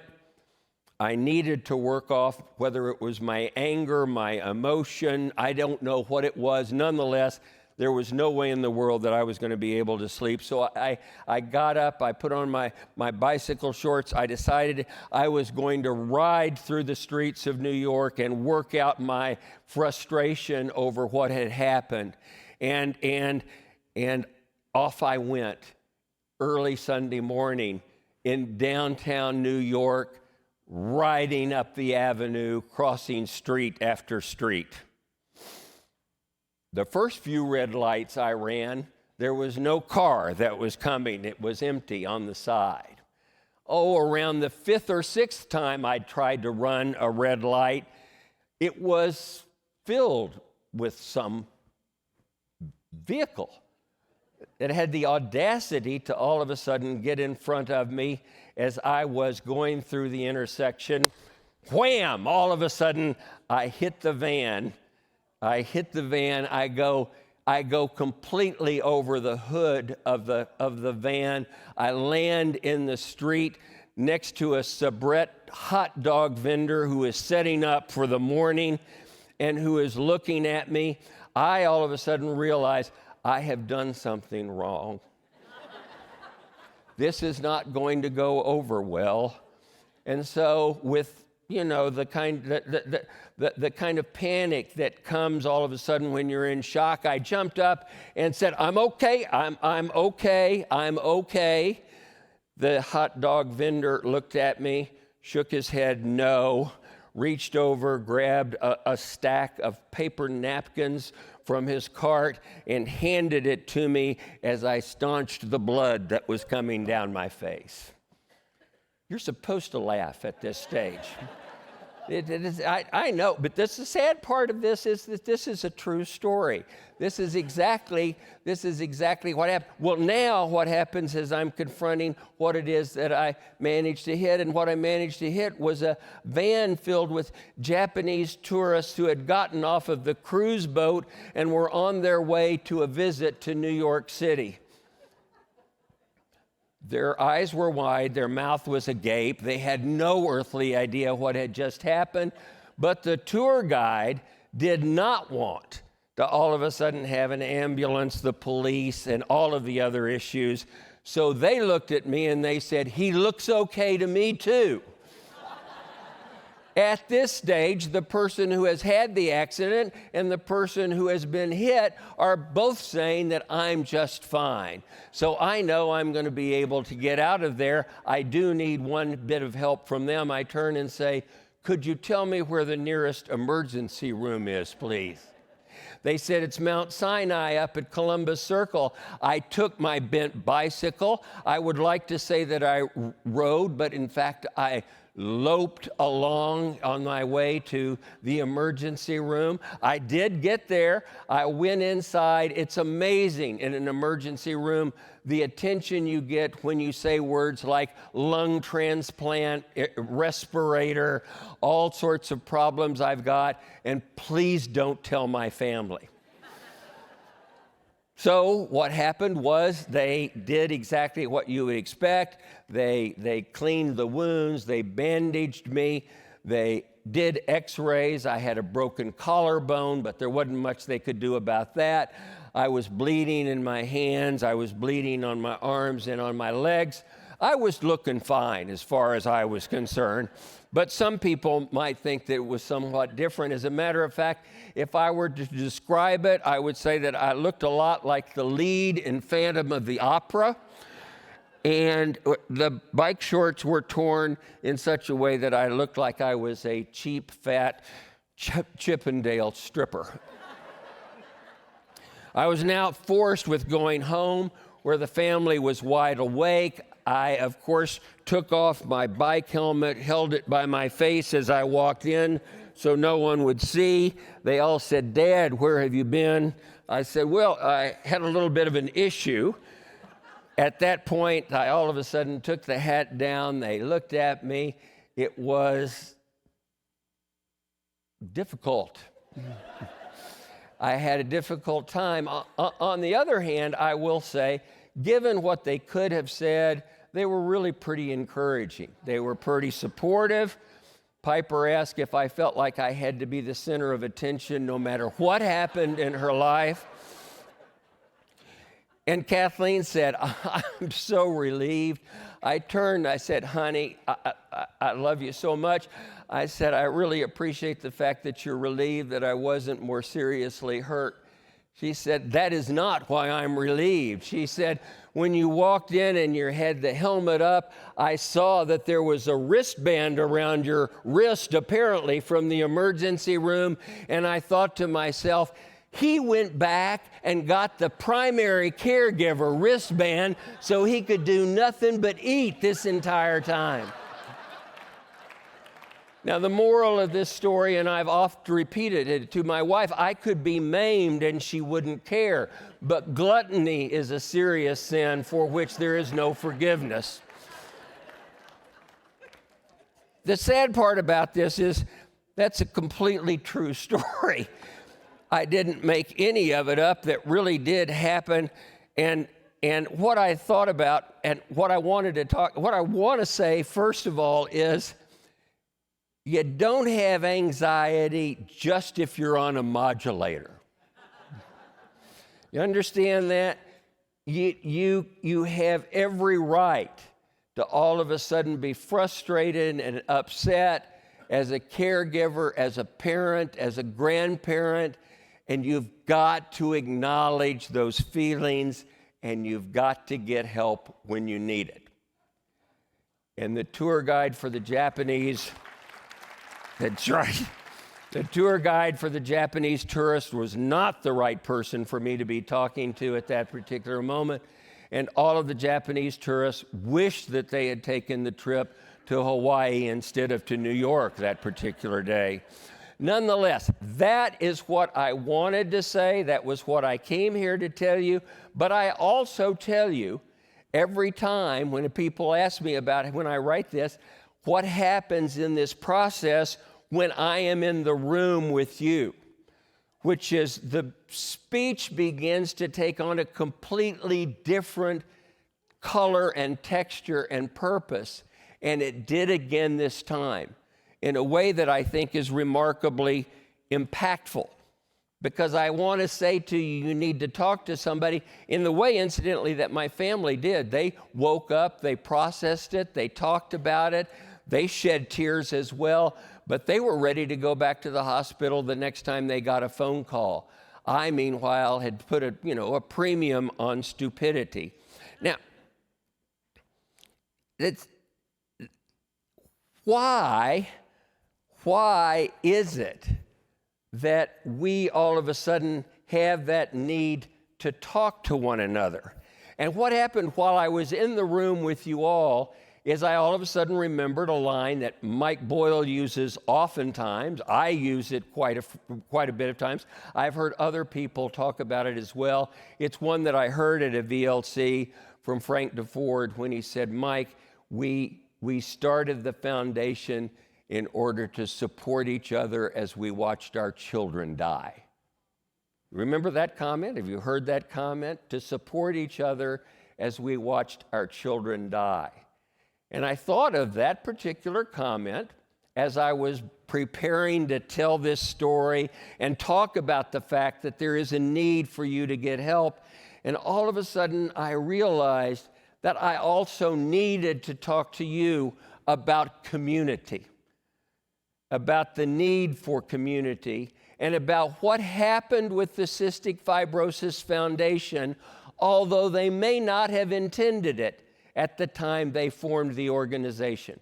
The Cystic Fibrosis Research Foundation by D.D. Sharples, 1955. Doris was obviously a part of that group as well as her father. It was a remarkable group. Frank DeFord joined as well. And what happened, I want you to understand, and we've talked about this before at prior VLCs, Leroy Matthews and the Rainbow Babies all of a sudden got that age, that median age from infancy where people were dying before they even reached the first grade, up to the point where all of a sudden you could begin to start talking about teenagers, but really and truly there was very little that happened until, and I don't want to say that nothing happened because lots of things were going on at the foundation at the time, but the time for the real growth of the foundation, the time that Bill Skatch was all of a sudden talking about high throughput screening, came when Bob Bell joined the organization. That was in 1980. So from 1955, 65, 75, 80, 25 years, what happened is you really had minimal help. You had minimal hope at the time you came and joined the foundation and got the diagnosis that your child had cystic fibrosis. And what happened is they got to know each other. They got to talk to each other. They got to know the names of the children. They got to know the state of their child's health. Their friends got to know. Their cohorts in the foundation also got to know, and they knew about the decline that was inexorable and inevitable with people. And what happened is they supported each other as they watched that happen. And what they did is by doing that, they built community. And it was the community that was one of the most brilliant acts in the history of the foundation, because that's what enabled them when all of a sudden the need came for them to move forward and raise money and do things where it didn't make any difference whether it was Doris Tolson, whose daughter Anne was still doing well, or Frank DeFord, who had lost his daughter Alex. They had comforted each other. They had girded themselves for the inevitable, terrible outcome and prepared to fight with a power and a persistence that has made possible all of the achievements that make us the envy of every other disease foundation in the world. They built community first.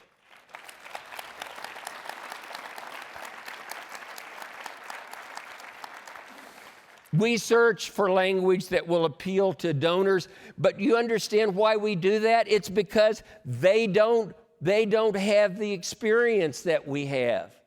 They're outside of our community as much as we try to bring them in. Oftentimes they are unaware over the course of time. If you're American and you've been with us for 40 years, you know and you begin to understand. But for those of us who are in this community, Laura, I'm talking to you, there is no last 10%, there is no first 10%, there is only 100%, because you are all our children, and we recognize that.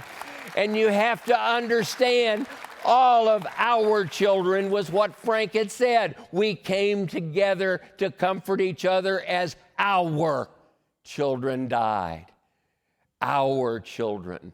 And what I saw these past few days was you all of a sudden doing something that Mary and Dave Elin may well have thought of, but they didn't talk to you about when they talked about feel free as a gimmick. Do you remember they used that word, as a gimmick, to pull out your iPhone and all of a sudden show that picture. And I took the opportunity every chance I got to sit down at tables. I did at Tennessee. Incidentally, Sean Parr was already talking about his relationship with the people from Tennessee, but the people from Connecticut, the people from Colorado, the people I went with, I asked, could I see the picture? And they showed me the picture of their child. And you think we were talking about March on the Hill. We were, but we were more importantly talking about creating community today among the people who are in this audience and who will stay together and who will understand and always recognize that we must act together, that we must act united, that our obligation is to take care of our children.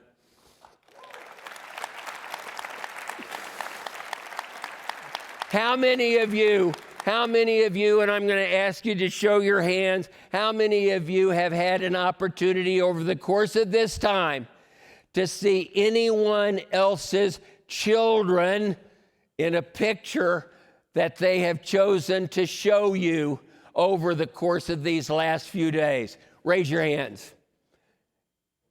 That's a lot of hands. That's a lot of hands. Let me tell you something. Don't ever miss the opportunity. I'm asking you to do a favor for yourself. Sit down and show them your child, show them your grandchild, show them your spouse, show them your niece, show them your nephew. It makes no difference. Your loved one is going to make an impression on them, and ask to see theirs, and ask to talk about the soccer games, and ask to talk about, as I did, Really? He sings? He sings and dances as I did with the Dean family. It's what we are here to do. It's why VLC means so much to me.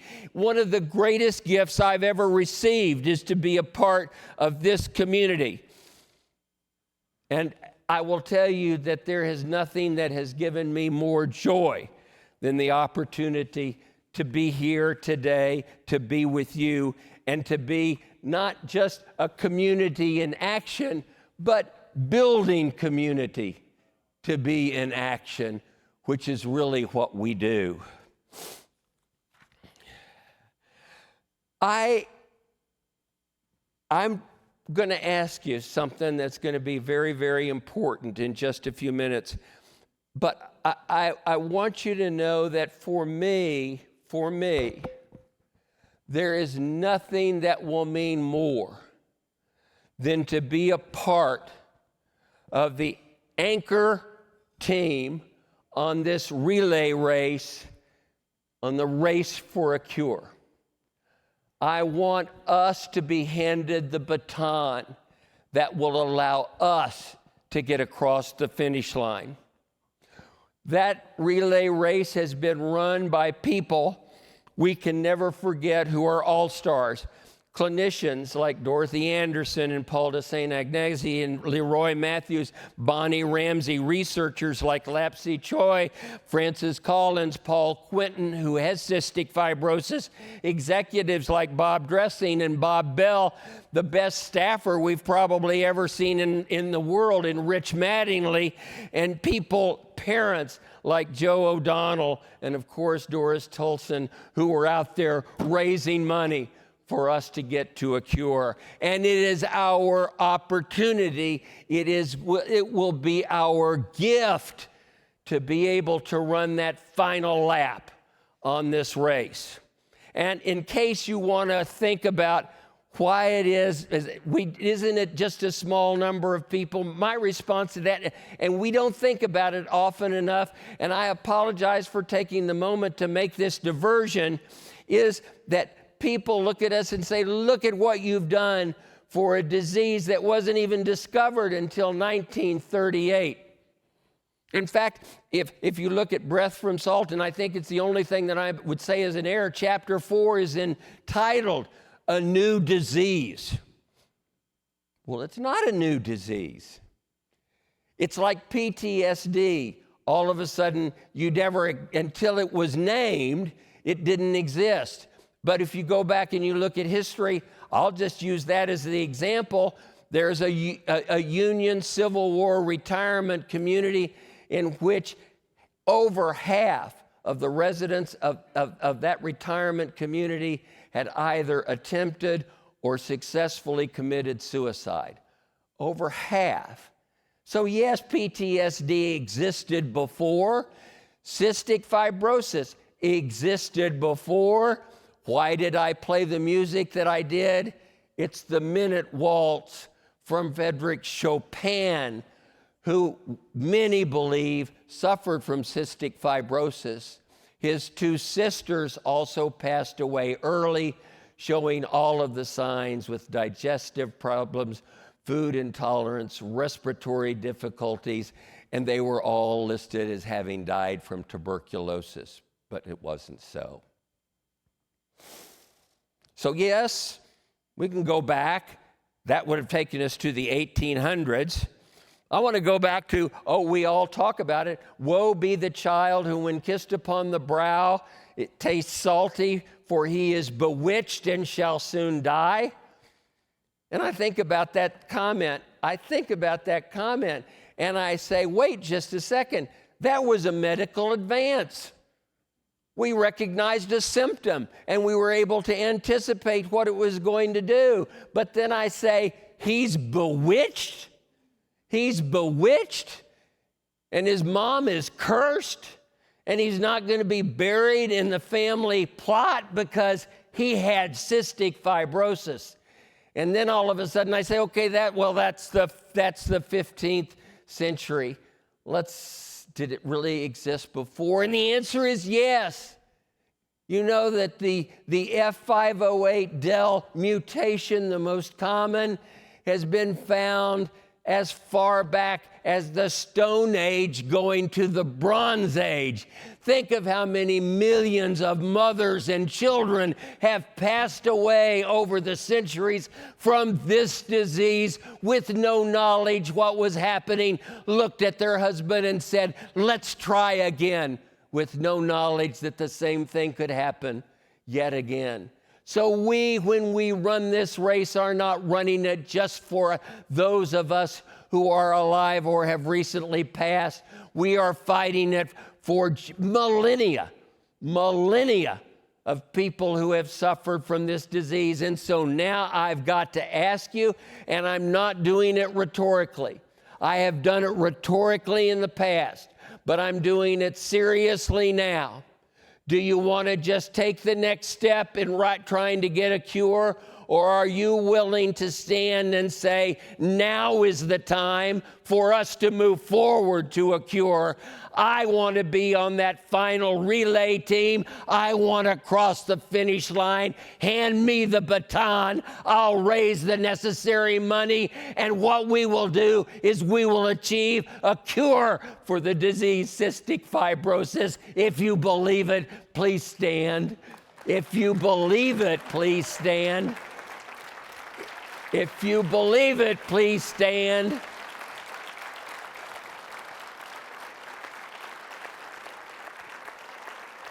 I finish this address every year by saying one thing. I love you. It is not a catchphrase. It's not good night and good luck. It's something that I mean from the bottom of my heart. Thank you. I love you all. You've done it again. You always seem to bring down the house. Also, thank you for being an inspiration to so many of us. 10 years ago at my first VLC, I was in complete awe of you, and I am the same way today. So thank you. Bobby, I'm so sad. Me too. We're almost done. What? I know, it's crazy. It is. How'd this happen? But don't grab your bags yet, everyone. We've still got a few more things and one more speaker for you to hear from. I can't believe we're wrapping things up. It feels like we're just getting this party started. I know how you feel, but there's always next year, right? Are we talking about next year's VLC co-chairs? Yes, we are. I am so excited to tell you about them. The amazing Claire and John Semina.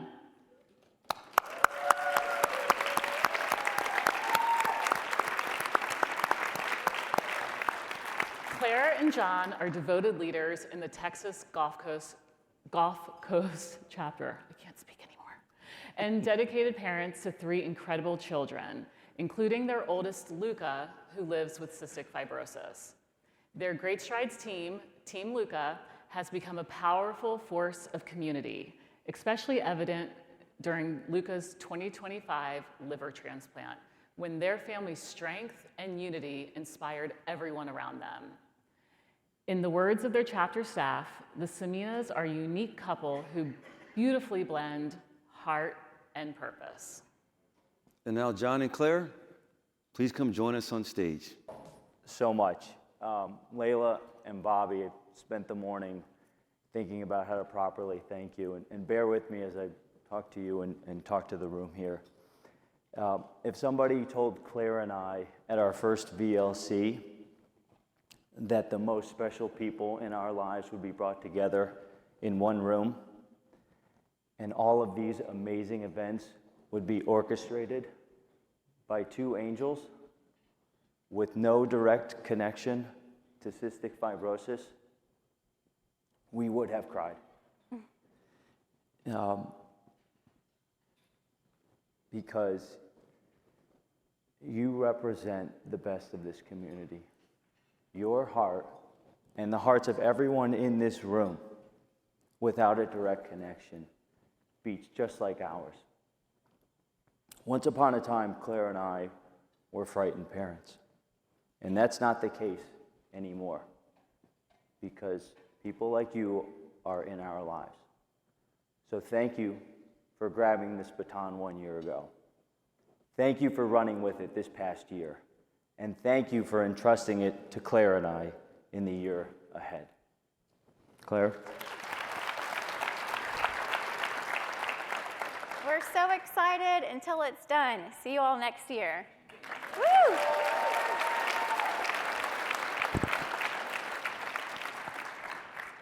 Thank you for that. Claire and John, they're going to do a great job. And just like our predecessors did before us, we'll be there for them as well.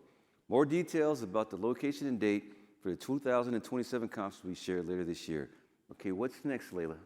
It's time for all the thank yous. Yes, it and is. my goodness, there are a lot of people we need to thank. Absolutely. No one does an event like this alone. Let's start by thanking everybody in the room and everybody online. We felt your energy every moment on the stage, and you guys rock.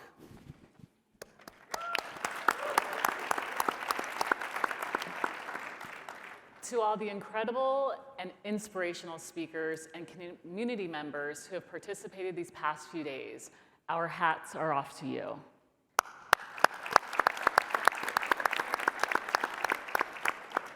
To our friends and March on the Hill co-chairs, Kurt Astroth and Brittany Householder, thank you and congrats on another successful event. To the CFF staff who have worked so hard behind the scenes, kudos.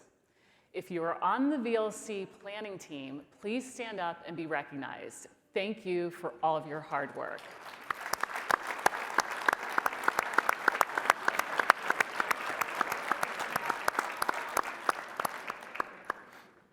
And to the Cystic Fibrosis Foundation, I know I speak for Bobby and myself when I say, thank you for entrusting us with VLC this year. It has been an incredible experience, and I would say yes to doing this 1,000 times over.